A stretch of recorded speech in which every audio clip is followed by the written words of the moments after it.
Thanks everyone for joining. Again, we're just probably a couple of minutes away from starting, so look forward to speaking then.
Diamoci dentro tutti e buona fortuna.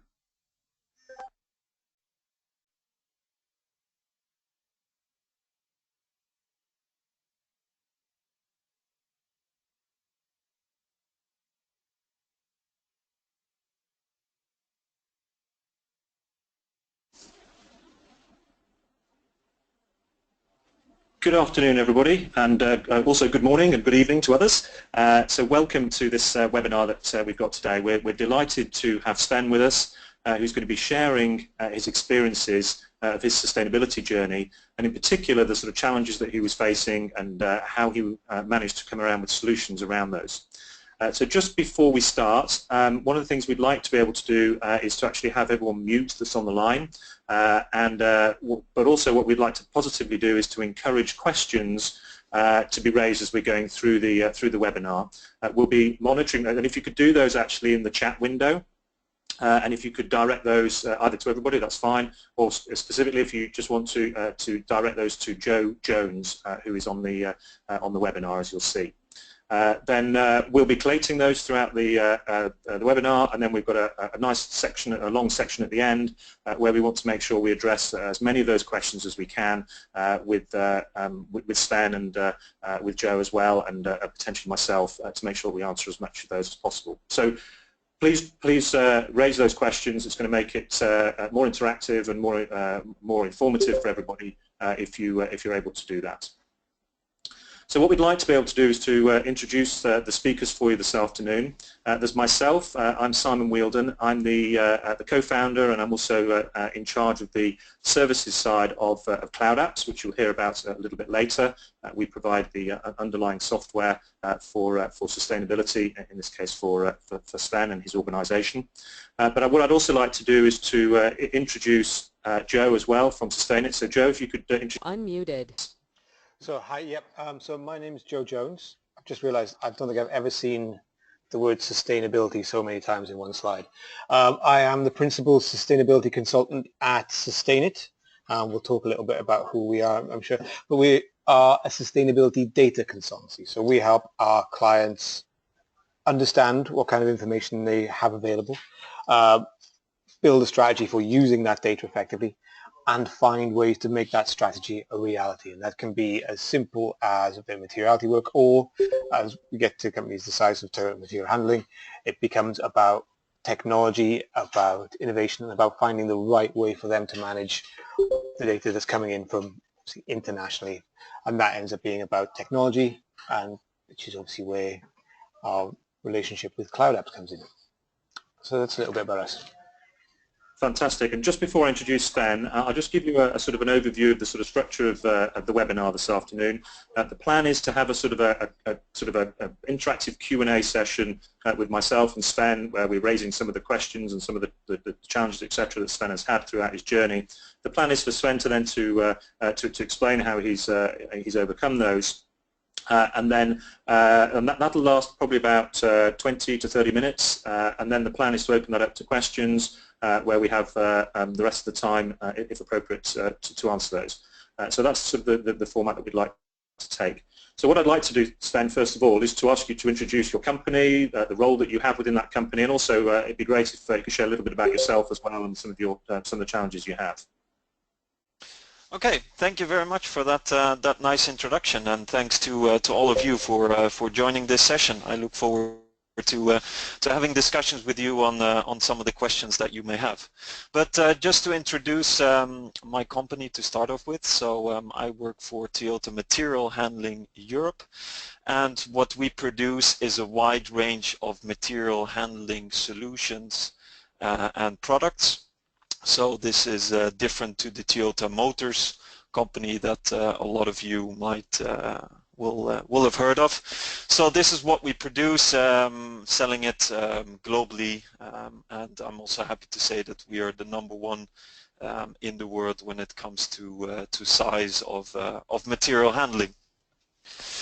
Then a few more statistics on the next slide. What you can see here is in total we have around 52,000 employees in different divisions where material handling is one, and yeah, producing you know, more than 200,000 units, so quite a lot on a global scale. Specifically, when we look at Europe, then I'm happy to say as well that 90% of the products that we produce and sell are actually manufactured in Europe. So we have indeed still very much a local focus when it comes to our European market. So on top of the factories you can see listed here, where we have one in Sweden, in France, and 2 in Italy, we also have sales and service operations in almost all of the European countries, where we have more than 3,500 service engineers that are driving their cars every day to do the maintenance at our customer sites. So bringing the total of our European organization to close to 10,000 employees. So just to give you a scope of which area I am covering. Then a little bit about myself. So I'm a project manager sustainable development. What does this actually mean? Well, I am managing and coordinating the environmental and safety agenda for our company in Europe. We are a relatively small central team with just 2 people sitting in the central office. We are therefore supported by a lot of the local sustainability champions, as we call them. So these are people allocated in our factories and our local sales and service organizations with whom I am coordinating when it comes to the environmental or safety related topics. I'm as well managing the sustainability data gathering process, so this includes gathering the energy data, the environmental data, as well as the health and safety performance of you know, of our different entities for our own internal management, but also to be able to disclose this to our customers and in our sustainability report. Last but not least, it's also my role is in coordinating with and supporting customers that have sustainability high on their agenda and seeing how we can support them in meeting their sustainability ambitions. So that's about myself. Great, thank you very much, Sven. That paints a good picture of the organisation, the challenge, the sort of scope of the organisation, and the scope of what you're trying to achieve from a sustainability perspective. And with the title of the seminar or the webinar being around the challenges and how you overcome them, I think it's probably a good place to start would be with those challenges. So, are you able to share what those main challenges were, and then we'll address how we've come around putting solutions together for those. Okay, yes, no problem. I think one of the big drivers in this area that I'm sure a lot of you out there will recognize is that over the past year there has been more and more pressure coming from EU or national legislation when it comes to the management or coordination or transparency of certain environmental or safety related topics. Just to name one example has been the Energy Efficiency Directive. This is a directive that came just in, was just coming into place last year, making it mandatory for larger organizations to do a mandatory energy audit of their facilities. So this of course has a big impact on our organizations, as a lot of our entities actually fell under this legislation. So this meant that we had to we've been coordinating a lot of different audits around Europe, and this has been one of the projects that we were running last year. Another example is the non-financial reporting directive that I'm sure a lot of you are familiar with, which is currently being transposed into the national legislation, making it mandatory for companies to disclose a lot of their non-financial information, whereas up to now in many cases that has been more on a voluntary basis. That will no longer be the case in the future. So this has been a strong driver as well for us in this field. On the other hand, we have more and more customer demands. Here, when I'm talking about customers, some of our customers are really sustainability leaders. To name some example of companies that all of you have heard of is DHL, Unilever, Heineken. These are companies which have quite ambitious sustainability targets, and they also expect their suppliers to, in this case, to support them in meeting those ambitions, and they want to make sure that the suppliers they cooperate with are really responsible companies to do business with. Another area is where we have our own internal ambitions. We have our own targets from a Toyota side that we would like to achieve. So this is also another challenge where from headquarters of Japan we are also asked to support different ambitions, where on the right here you can just see one example of how we're asked to contribute to different environmental areas in our organization as well. And all in all, this should be achieved with limited resources. I think it wouldn't be a problem for us to tackle all these challenges if we would have unlimited resources and a large team of people to work on this. But of course, like any organization, we have fixed budgets and fixed resources. So that was another major challenge that we had to see how we could facilitate all these targets and ambitions with the limited resources that we had. So it sounds like you're facing the same challenge that a lot of people out there, and I'm sure a lot of people on the call will relate to, which is that there's all this external change that's happening that you have to sort of keep yourself up to date with and adhere to, etc. But then also your own organisation has got lots of change going on, restructuring the way they want to produce the reports, etc. And the combination of that and the same challenge that all business has, which is that they have to solve this problem with a set resource. So you talked about some of those ambitious goals that you've got and how you've been altering those. So this is sort of the internal challenge that you've got. So can you share how these have kind of changed from what you were looking at historically? Yeah, sure, no problem. I think one of the things how it is different if I'm looking back 10 to 20 years in our organization. I think a lot of these topics we were already active on, so it's not to say that only 5 years ago did we start looking at environmental data of our organization. Of course we have been active on this since a long time, but this was very much coordinated on the local level. So the responsibility was always in our factories to manage these topics with limited coordination back to headquarters. If we then see that the customers and the additional demands that I just clarified to you, they were really challenging us on this historic approach, because we needed, centrally to have a lot more information in order to show that transparency to those customers. So although we were managing the topics on a local level, we needed to have a slightly different approach to it. We had the ambition of publishing our first sustainability report in Europe in 2013. And I know some of you might be thinking, well, this, we had sustainability reports available much before that. But keeping in mind that the material handling industry is quite traditional in this sense, and quite different than a lot of other industries out there, really focused on manufacturing.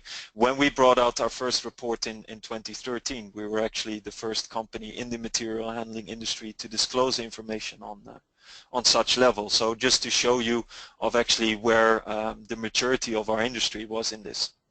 So we had some things in place historically, but in order to to meet those goals that we've set out for ourselves, we really had to look at setting up additional guidelines, in the organization of ours, 10,000 people in Europe. It needs to be clear for everyone what they need to do. As well, we needed to allocate dedicated people to manage these topics in order to extend, the reporting across the organization, covering more than 30 different entities of ours just in Europe alone. So it required quite a change, let's say, in how we were managing this topic compared to historically. Yeah, and you were obviously being very innovative and trailblazing in your industry as well. So were you, did you actually start with a kind of a blank piece of paper with this, or were you already doing something in this particular space? Yeah, so I think although I'm like I said, the material handling industry is quite quite traditional and different to a lot of other industries.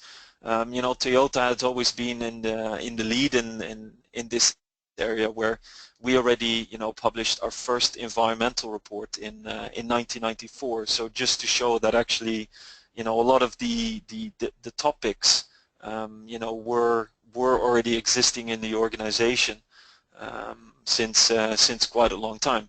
So then actually when we then went for the sustainability report in Europe in 2013, we could actually build on some of the foundation that was already there. And then actually, now happy to say that since 2013, we also last year published our second sustainability report. So I think it was part of an evolution, I think, and moving step by step and maturing in the organization allowed us to slowly evolve in this, and definitely meant that we didn't have to start from a blank piece of paper.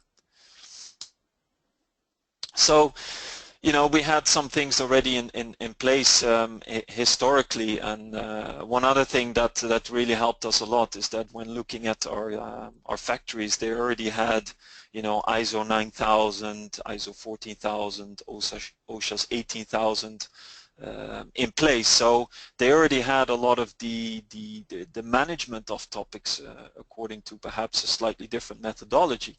But at least the people were very much already allocated to coordinate on the different topics. So actually, we could build further on that.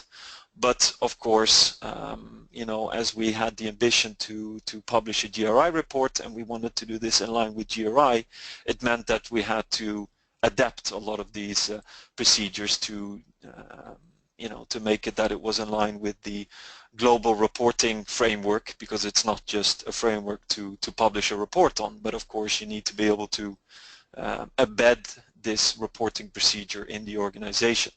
But we had a strong foundation to build on, and you can see just a screenshot on the right here, with a lot of certificates from our factories and some of our sales companies which were already in place long before I came to the company. So we could build further on that. Excellent, thank you. And I think we've got a good sort of picture now of those sort of external challenges coming in, kind of the internal pieces that you've got, and some of the sort of the base from which you started. But we're gonna now address the one around the one that everyone probably relates to, which is you have to do this with a certain set of resources. So can you share with us a little bit about the resources that you've got available to you and how you've actually gone around solving this with those with that set of resource? Yeah. So I think just summarizing, the challenge that we mainly had is that we had the increasing customer demands or stakeholders, whether it was EU legislation, our customers asking for new things. That was one end, which was falling on our table.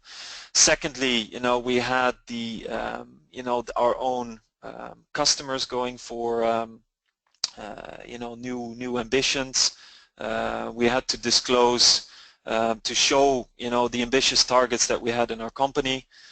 We wanted to disclose this in form of a GRI report to the organization worldwide, which meant that we've had to extend the reporting procedure across our whole organization in Europe, and this all to be accomplished with just 2 people sitting in the central office. So quite a challenge to be accomplished by 2 people, and of course I think it's logical that simply with 2 people this cannot be achieved.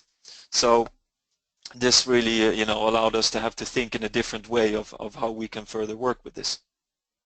In fact, we've been slightly over-ambitious with the graphic. I see we've got 3 people here, so we've increased your team by 50% just here, so apologies. So with this in mind, and with all these things to do, how do you determine what to focus on first, and where to start the journey to the solution? Yeah. So I think as touching upon in the last slide already, I think it is logical that achieving all these ambitions with 2 people is not possible. So the first point here is that we really needed to set up a strong governance in our organization. We needed to allocate people on a local level in our factories and in our sales company who were taking ownership of the topic and that were supporting us in terms of data gathering, but that were also, let's say, our main contact person when it comes to gathering the data as well as coordinating the different topics. So one of the first things that we did was actually look at setting up a right governance. The second challenge that we then had is that in order to publish a report and in order to really to manage the KPIs in environment and in safety in a good way, is you need to have a good reporting system. And whether historically Excel sheet was sufficient, and don't get me wrong, I think Excel is a very powerful tool that we still use. I'm sure all of us still use today in transposing different data, but coordinating energy data, safety data across 30 entities becomes quite labor intensive, and we simply didn't have the resources for it to do this with Excel. So this also forced us to look at a new way of actually capturing this data from the organization. So this allowed us as well to look for that. What else we wanted is that we didn't just want a reporting tool.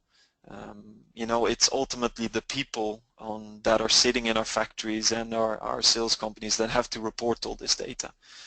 And there needs to be some value in it for them in order to put in the effort and time of the data. So we wanted a tool that wasn't just a simple reporting tool, but also a way that we could use both centrally and locally to manage the data and also to monitor the progress of the different KPIs.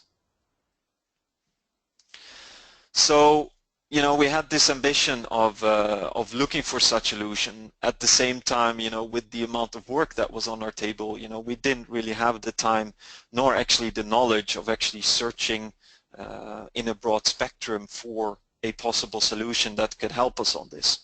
So this was another ambition, but at the same time we wanted to turn to somebody that could support us here, not to reinvent the wheel ourselves. Great, thank you. And I think you're just about to share with us as well the sort of the structure that you put in place around all that governance. I think people will be particularly interested in how you're leveraging the rest of the organisation to help and support this. So I think you're just going to walk through that for us. Exactly. So I think to clarify a bit more on the governance in our organization and how we're set up, what we did is that we allocated sustainability champions, as we call them, on a local level. So these were people that were working in our factories or in our sales companies that were our main contact person, that were in charge of coordinating the different topics. Of course, they might have been supported by HR colleagues or different colleagues to collect, let's say, the data in the organization, but at least they served as the main contact person and also had the ownership of making sure that the data was collected, as well as making sure that they were contributing to the targets that we set out when it came to the improvement.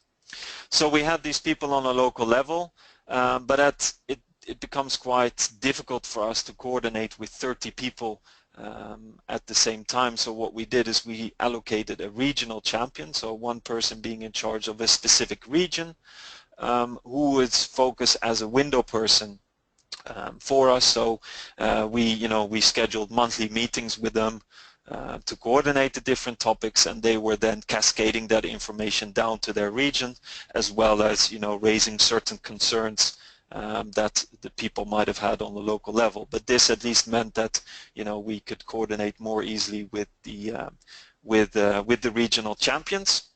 The regional champions then reported on the KPIs on a quarterly basis to the regional VPs that were responsible for each of the regions in Europe. So that meant that we could, again, discuss the day-to-day, or let's say the main KPIs, in that forum, and actually leaving a strategy work group to sit on top of that to coordinate the main sustainability agenda. Why did we allocate a strategy work group? Well, this was because sustainability often requires a lot of coordination with different departments. It's such a wide topic. Just one example is when it comes to us developing new energy efficient products. We need to have close cooperation with our project management team in order to make sure that they take this into the life cycle of developing new products and solutions. At the same time, publishing a sustainability report means you need to coordinate with your marketing teams to make sure that you're engaging the right audiences and right communication channels to communicate with. So in order to steer the agenda for our sustainability work, we had a strategy work group, as we call it, consisting of directors working in the different functions as mentioned here. So using the main recommendations coming from the strategy work group is what we then use to coordinate with our European management team on a frequent basis to discuss the topics and really to drive the company and sustainability targets going forward. And then actually our involvement, so where I'm sitting from the Central Sustainable Development Department, was actually coordinating all the work through this governance structure that we set up.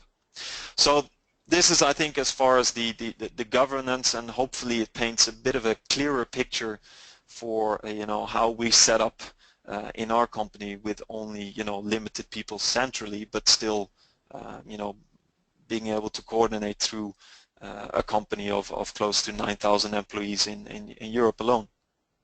So this was the first challenge, and maybe now then I can explain a little bit more on how we tackled the second main challenge of actually finding a possible solution that can help us to gather all this data. As I explained, Excel was not really the right way for us to go to proceed with going forward. So this is where our cooperation with SustainIt actually comes in, as they were already supporting us since we set up the Sustainable Development Department a few years back.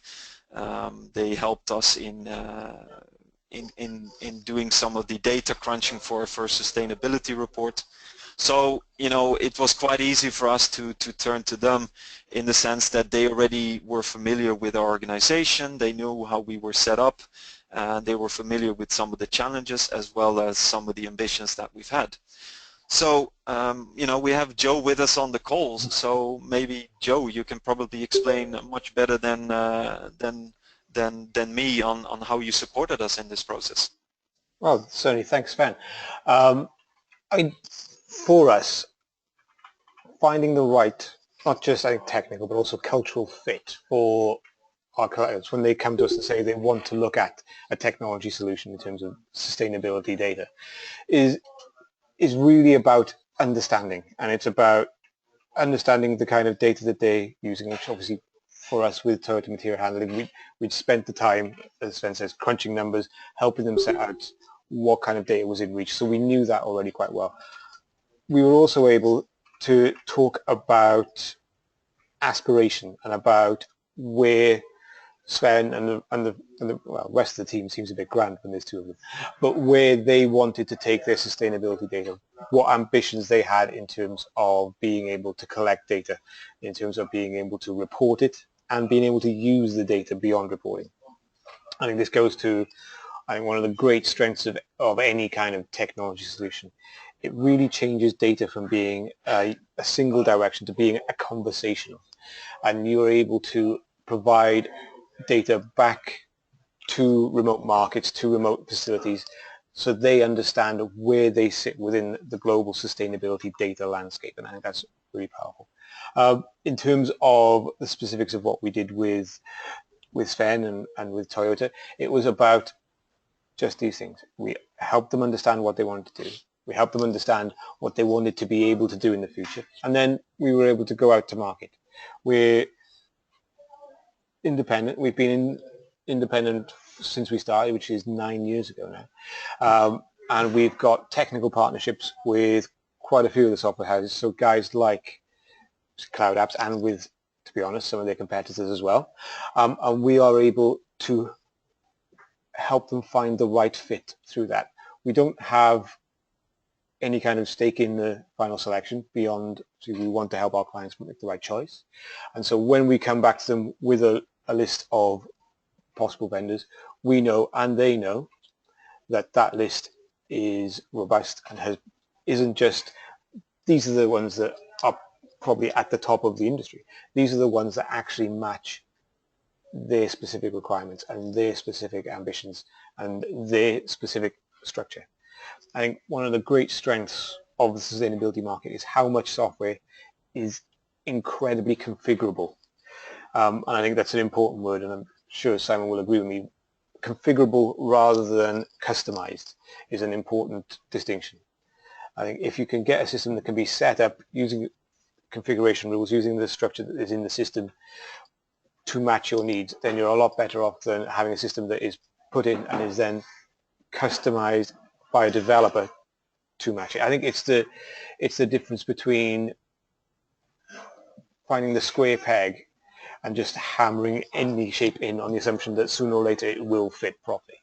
If you find the square peg to the square hole, you get a much better fit, and it's a system that is much easier to live with as you go on. And that's really what we sought to do, and I think that's what we've done very well with CloudApps and Toyota, as evidenced by the fact we're all here talking about it today.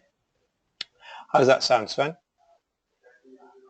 Yeah, I couldn't have explained it better. So thank you very much. I think that that highlights some of the reasons of actually why we turned to you to support us on this, and I'm happy to look back actually on quite a smooth process. So needless to say, the best solution that came out of this was actually CloudApps. One of the main reasons why we thought they were the best fit for us at the moment is they really used a lot of the the latest available capabilities on the internet. It was not a sophisticated solution that you need to install. You know, it's web-based.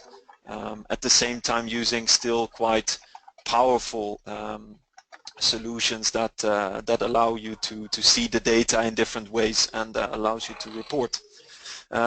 Secondly, what was also quite powerful is that it wasn't just a strong reporting tool, but it also allowed us, in order to manage our KPIs and to see the performance, you know, after data has been put in dashboards and other reports that we've created, which actually made it quite livable, and also for the local users quite important that they were not just sending, you know, information to headquarters, but, you know, really allowing a tool for them also to manage the KPIs on a local level.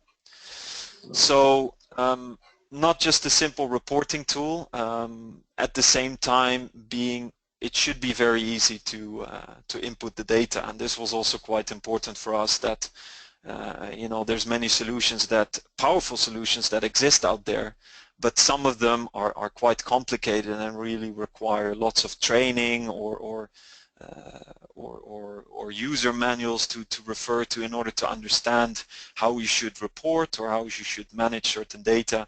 And this is something really we didn't want to have in our company, because a lot of our you know, a lot of the sustainability champions that we have that are coordinating the topic have many other responsibilities as well.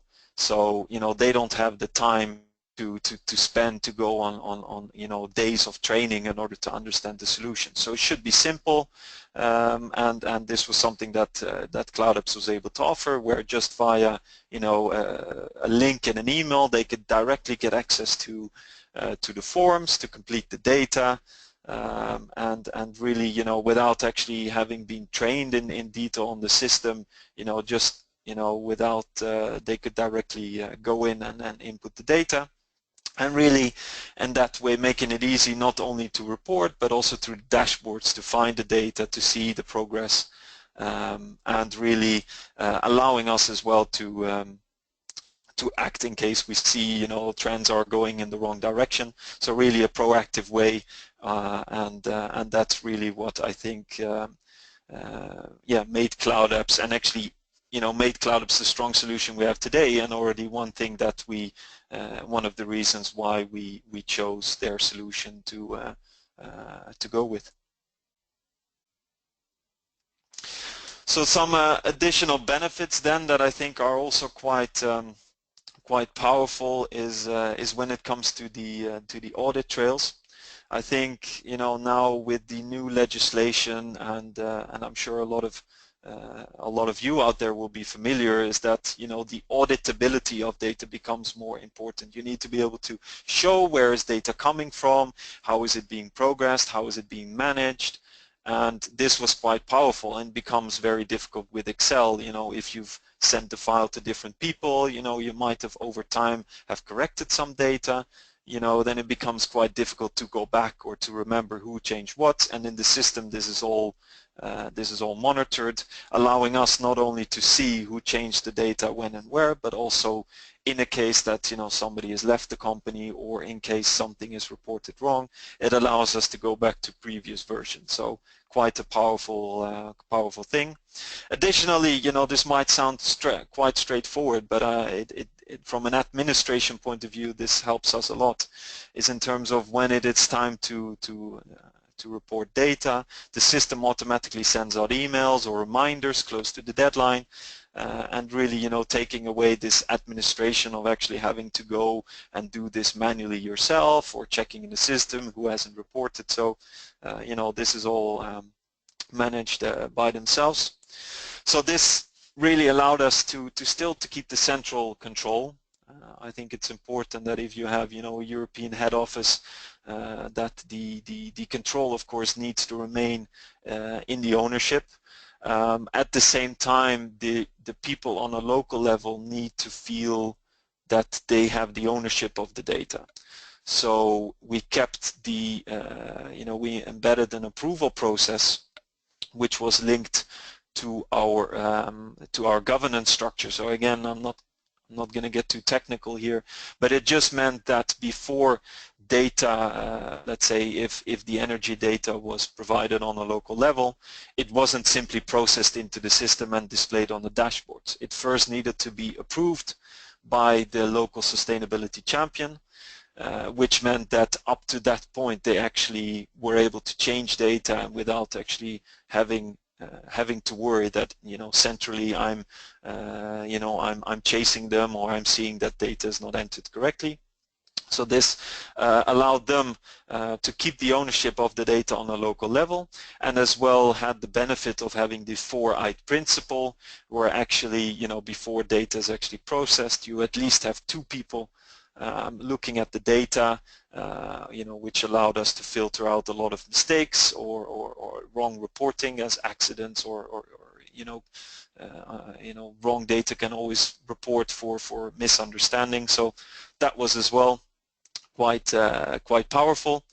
As well, the dashboards, what was quite useful with that is that during the year when data was being processed in the system, it allowed us to see, you know, the progress. So if we could see that over, you know, a few quarters, the energy consumption had been gradually increasing, you know, it allows us to act quickly and not just have to wait until the end of the year when we've consolidated all the data then to find out that we hadn't met the target. So this allowed us to be proactive by, you know, just the numbers directly being visible on the dashboard and not just, you know, looking at numbers itself when it becomes a bit more difficult to see, you know, different trends. So again, just some additional things which were quite powerful with the CloudApps solution. Great, thank you, Sven. And I think we'll all agree that you know, sustainability is a journey, not a destination. So, you know, you've been making some fantastic inroads into the solutions you've been putting in place with all the help from internal support and the stakeholders, etc. But it'd be also interesting to know kind of what's next for you and what are the plans for the future. Okay, yeah, like I said, I think we're looking back in the last 3 to 4 years. I think we can be quite proud of what we managed to achieve and how far we've come already. So I'm quite happy with that. Of course, that being said, there's always things we can improve. You know, there's always you know, new developments in the area. So of course, we also have continuous targets going forward and areas where we'd like to further improve, whether it is our own operations or how we work with customers. There's always things we can do better. So you know, just to name you some of those focus areas for us in the coming year or so is one specifically then more on the CloudApps solution, is where we are looking at how to implement the new scope 2, so the greenhouse gas reporting. So this is, you know, related to how your companies are reporting and disclosing certain scope 2 emissions, whether it is based on market emissions or different standards. So here, you know, we're trying to see how we can best adapt this to our organization with support of the CloudApps tool. We as well at the moment are already using, of course, a lot of the data we are getting from the system to monitor our progress and to see how we are performing in line with our targets. But CloudApps is also it also offers a lot more capabilities in terms of the system of how to manage, you know, the targets in the system alone. So this is as well something where we will be looking into how to further utilize the capabilities of the solution for our organization. As well, you know, we have now been live with the system for about 2 years. So in the meantime, you know, most of our users are familiar with it, know how to work with it. But of course, there's always organizational changes. People move on to other departments, new people come in. So, you know, we need to make sure that we have, you know, the right instruction manuals. I don't mean just more documentation, because nobody's going to read a 50-page manual, but at least, you know, webinars, instruction manuals, recordings of how people can use the system to not only to report but also to manage the environmental and safety topics on a local level. So we will be looking into to creating some more manuals here.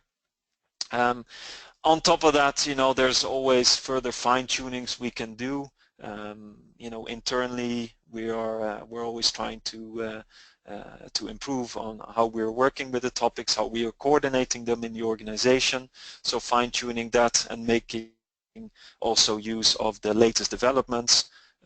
Technology area is always evolving faster than most other industries. So here it's as well trying to see how we can use the latest developments that are available to utilize them as well to manage the topics in our company.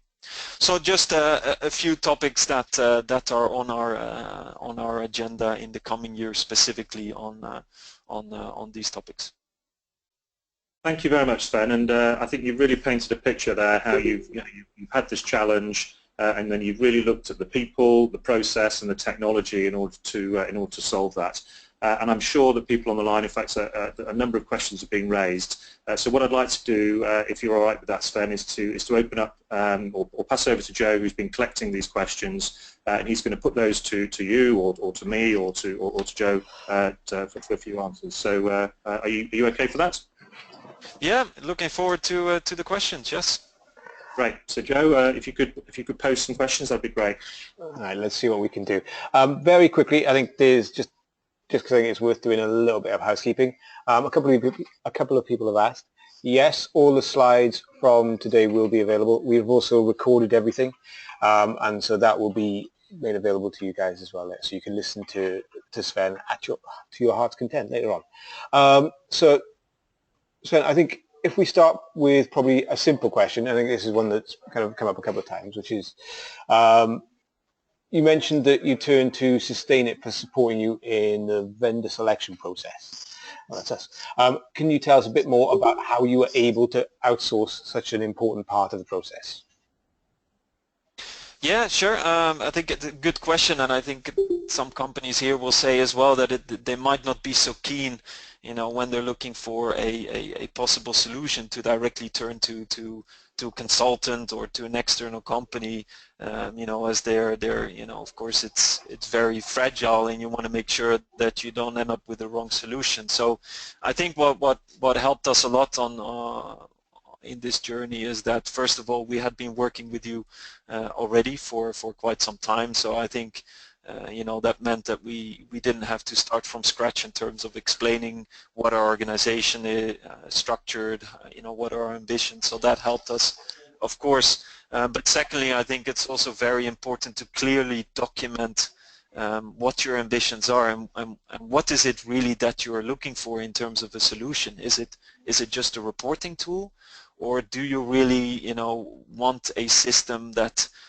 you can use to manage your targets? And so I think it's really important to clearly take the time in the beginning to really make sure you cover this part of the project in a good way, and that you clearly put down all your ambitions and what you're after before you actually start looking around. And although this might be difficult because we're always on a time pressure, I think it is important, and I think together with SustainIt we really took the time to document this this carefully, which I think made the rest of the process quite easier because we took the time in the beginning. So I think those are two important elements which is why I think we turn to you guys, and which I think are important to keep in mind when searching for a vendor, whether it is you're looking yourself or through external support. Yeah, and I think actually from our perspective, and it's always one of the most rewarding, I would use the word fun, but one of the most rewarding parts of the kind of requirement specification is when you start to talk about this is what we want to be able to achieve, because it goes then beyond, oh, we want to manage some data. It goes to the heart of how important sustainability is for companies like yourselves. And obviously it is. It is now a core part of business for many organizations. So getting people to say this is what we want to do, not just on day one of the new system being live, but on day 300, day 600, day 900. Getting that kind of information actually down in a pack that can go to vendors, to people like Simon, and say, right, this is where they're going. I think it really builds that understanding at the start of this is the journey, this is how they're going to move forward, and make sure that the system does those things for you. Simon, I don't know if you had any quick thoughts on that one. I obviously want to get to some of these other questions, but I should give you the opportunity to chime in. I guess. No, I'm happy to crack on with some more questions. All right. Well, too, as you've been so quiet, we'll ask you one. We've heard about the Toyota journey, which is very interesting. But from a vendor point of view, were their requirements significantly different to those of your other customers? Or, to put it another way, was Toyota asking for a unique solution, or were their demands similar to what you are expected to provide from other customers? So I think the interesting thing in the area of sustainability is that it's not quite as fixed as, for example, the accountancy world, where there is a fixed set of rules by which you have to deliver things. So there are obviously rules and boundaries, etc. You have to do that. So with that in mind, what's actually important is that the system has to be flexible in order to be able to deliver that. And so whilst the solution we have and the requirements that Sven had were very similar to a number of organisations, there's obviously some certain differentiators that Sven and his team wanted to to deliver on, and having the flexibility allowed us to be able to address those. So we see a lot of common requirements that come out, but also we're able to sort of accommodate those specific requirements to differentiate them from their competitors and in their industry as well. There we go. Thank you very much. So we've had a couple of questions about GRI, Sven. So if you don't mind, I'm going to throw a couple of these at you at the same time. So the first question was, what was the main criteria to pick GRI in lieu of other standards? And then the other one is asking about, is this the final report we are talking about? I'm not going to read out a URL, but does it meet all requirements from GRI, or simply using GRI as a help? How's that? Okay, yeah, good questions. I think for us, like you were, the question is coming from, there's different methodologies existing out there, whether you want to follow ISO 26000 or GRI or many other ones. I think what was one of the key driver for us is that a lot of our customers were publishing GRI reports, and for them, for a benchmarking purpose, it was it would be quite valuable if we could show our transparency in line with the same reporting mechanisms or same indicators. So that, together with actually analyzing different methodologies, we decided that GRI was the best fit for our organization. So that, to answer the first question. Then secondly, yes, we did use GRI as a fixed methodology, not just for help, both in our first report in the 2013 as well as the 2015 report with the link you just sent through. We used the GRI 3.1 guidelines. This was also what was audited by PwC in the report, so we really used the GRI guidelines, and this is also what was audited on. So we really we use them not only as help, so to say. Yeah. Hopefully that answers the question. I think so. From our perspective, and I think this is one of those areas, because we help so many of our clients with different reporting requirements. There are now so many frameworks, and it's not just GRI, but you've got obviously SASB and Dow Jones Sustainability Index, and there's FTSE for Good in the UK, and there's an awful lot out there in terms of demands for data. I think one of the great things that a good system provides you is the ability to slice data in different ways. The vast majority of these frameworks will ask for broadly similar data, but it'll be framed or have different parameters to it. And so finding the framework that works for you is very important. Once you've got that, you can look to expand beyond that reasonably easily, because there's so much commonality there, and that's one of the strengths of the system. Okay, there we go. That was my thought on that one. So this is a nice one that gets into the kind of the nitty-gritty of how a system works on this. So can you tell us more about the way you monitor the progress of the KPI both locally and centrally? That's nice, I like that. Okay. Yeah, so as I think what we've set up in the system, which is quite powerful, is that we've set up a kind of dashboard. So this is like a one page which consists of different KPIs. So for example, you know, the accidents and injuries, the energy consumption, CO2 emissions, plus many other, you know, core KPIs to our organization. So this all displayed on one page, and then through different filters we are able to see, you know, per entity or per region in Europe how the performance of that is, which really allows us either on a high level to see, okay, on a European level, you know, this is how we are in line with the target, but also allows us to dig deeper by, you know, using the filters for the different regions or the different countries to see how the progress specifically in that country is. So this, you know, makes it quite powerful, at the same time fairly simple for us really to look at high-level data and directly to track certain trends. If we see, you know, hey, there's a you know, there's a strange trend here, let's dig a bit deeper, and then we quickly see that perhaps it's the performance in Belgium that is lacking, and therefore, you know, we need to put in some countermeasures for that. So for us, I think the dashboard functionality plays an important role in actually allowing us to monitor the progress of the different performance. Thanks, Sven. So I just wondered if you wanted to talk a little bit about dashboards, because I know it's something that CloudApps have worked very hard on, and it's one of those things that works very well for you and some of your customers use quite extensively. I mean, do you want to talk a little bit about how that works, how it pulls together, without going too far into the detail? What do you think?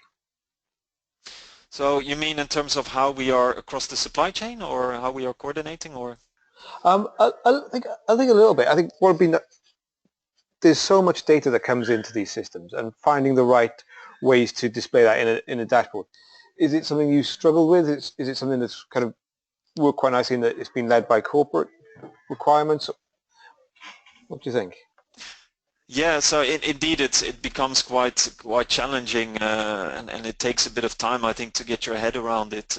And I think here, you know, what helped us really is to define. I mean, yes, we need a lot of data in the system in order to monitor the progress, as well as to be able to report, you know, in line with GRI. And to have a GRI report, of course, you need to be able to show transparency on many indicators, whereas perhaps not all these indicators are as important. So I think it becomes an exercise that you need to do, you know, with the right stakeholders in the company to say, okay, what is really critical for us, you know, linked to perhaps your materiality that you've done, to say, okay, these are, you know, the most important focus areas for us in our company. So let's make sure that on the dashboards we display these key elements, and then of course, you know, you can set up, you know, much more, or go into much more detail if you need to be. But I think it all comes down to, you know, taking the time really to analyze what is most critical for us, for our company. You know, what are the most common things that our customers want to know about? You know, those topics will be, you know, let's say, high on the priority list, and also the ones which we are monitoring through the dashboards in a most transparent way. Thank you. So we've got time for just about two more, if we can do a brief answer to one. But there's a question that just came in I wanted to ask, because I love talking about supply chain. So thank you very much for asking a question about supply chain. I will try not to answer it, because that wouldn't be fair.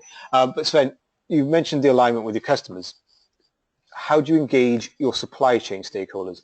Are they also given access to the CloudApps system? Are you collecting that data there? Or is that something for the future, do you think? So here I guess the supply chain is I mean, there's many different scopes to our supply chain. On one end we of course have our suppliers that are delivering the materials for us to manufacture the products we are then selling it on to our customers. Additionally, of course, we have a supply chain just in our organization alone where, you know, it comes down to our local factories reporting to Europe, you know, then coordinating to Japan. So there's different levels here, and one of the things which we are using, and again I don't want to go into details here, I'll try to answer it briefly, but there's also different solutions existing on how you can monitor the performance of your suppliers or platforms that exist out there. We have of course our own supply chain platform and ambitions that we're using with customers. To answer the question on CloudApps, no, this is primarily for our own internal organization, which we are gathering data, and at the moment we are only including our own captive entities. It is indeed on some of our future ambitions to perhaps roll this out to our more non-captive network, or perhaps even to our suppliers, but at the moment it's primarily our own organization that's there. And we are using different ways to make sure that our suppliers are also working in line with our own procedures, and we have supplier improvement programs. So we have quite a lot there, and here I would also you know, refer to our sustainability report, where we have a whole page which explains a little bit more on how we coordinate through the supply chain. So without taking too much time, I would say that explains a lot on our approach there. But yes, we have different things in line. I think there might be another webinar in there for supply chain. I think we're up to the top of the hour, and so thank you very much for all the questions you put in. A particular thank you to you for your time, everyone that was dialed in and listened. We really appreciate that. As Joe says, there'll be a recording. We'll make sure that you get that and get access to the slides. And I'd also like to thank Joe for SustainIt, but in particular I'd like to thank Sven for taking the time out, not just today, but in preparing and you know, to putting the slides together and the journey that he's been through, and also in particular for being so transparent and sharing that with you, hoping that it's of value to you and interest to you. So thank you very much, Sven. We really appreciate that, and obviously we look forward to continuing working with you and SustainIt on all these challenges. So thank you very much, everybody. Yeah, very welcome. Must you get any more questions coming in, feel free also after the call to pass them on to me. I don't know if there's if there's possibilities for that, but I'm yes, of course absolutely. happy to follow up in case you get any other questions, and I'll be happy to support that as well. Thank you very much. Thanks, guys. Okay, well, thanks everyone for listening. Okay. And actively participating. Okay, thank you. Bye bye. Okay, bye, everyone. Thank you.